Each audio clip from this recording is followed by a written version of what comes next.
কিছু ইমপ্রুভমেন্টস এর দরকার আছে, ইন্ডাস্ট্রি আরো বেটার করতে হবে। তারা যেভাবে কেয়ার নিয়ে specifically Amit and team, thank you. নমস্কার, আমার নাম সুমিত সাতরা। আমি গত সানডে গুডেস হসপিটালে ভর্তি করেছিলাম।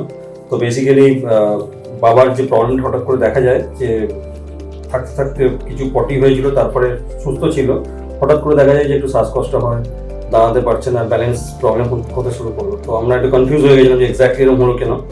তো সঙ্গে সঙ্গে অমিত এখানকার একজন মার্কেটিং এক্সিকিউটিভ আছে বা টিম লিডার আছে, যাকে আমার চেনা জানা ছিল। আমার আরেক আত্মীয়ের যখন সমস্যা হয়েছিল তখন তাকে এখানেও ভর্তি করেছিলাম সেই সময়ও। তো সেই রেপুটেশন থেকে শুরু করে, সেই দেখভাল থেকে শুরু করে সব কিছুর বেসিসে আমরা এখানে ছেড়ে যে অন্য জায়গায় নিয়ে যাবো সেই কনফিডেন্স এই মুহূর্তে পাইনি, আর্জেন্সি। তো সেই এক কথায় ঘুরে এসে আমরা তাকে নিয়ে আসি এবং অ্যাজ ইউজুয়াল এইবারেও মানে আমার বাবাকে তারা সুস্থ করে তোলেন, কেয়ারিংয়ের সাথে সুস্থ করে তোলেন। সব কিছুই ভালো, স্টাফরা খুব ভালো বিহেভিয়ার, সব কিছুই, ডক্টর খুব ভালো আমাদের জন্য, মানে বাবাকে সুস্থ করে তোলার জন্য অন্যতম ওনার অবদান আছে এখানে।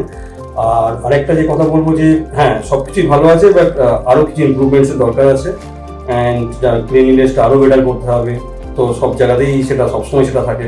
আরও একটু কমিউনিকেশন জায়গা থেকে খুবই যখন মানে যেটা চাইছি সেটা পেয়ে যাচ্ছি, বাট আরও একটু প্রফেশনালি জিনিসগুলো করলে আরও বেটার হবে। তো that's it. But overall we are happy যে বাবা সুস্থ হয়ে গেছেন এবং ডক্টর ভালো, হসপিটাল ভালো, তাদের নিজস্ব জায়গা থেকে তারা যেভাবে কেয়ার নিয়ে specifically Amit and team, thank you for all your support, appreciate you all. Hope for the I wish all the best for the Goodness Hospital. Thank you very much.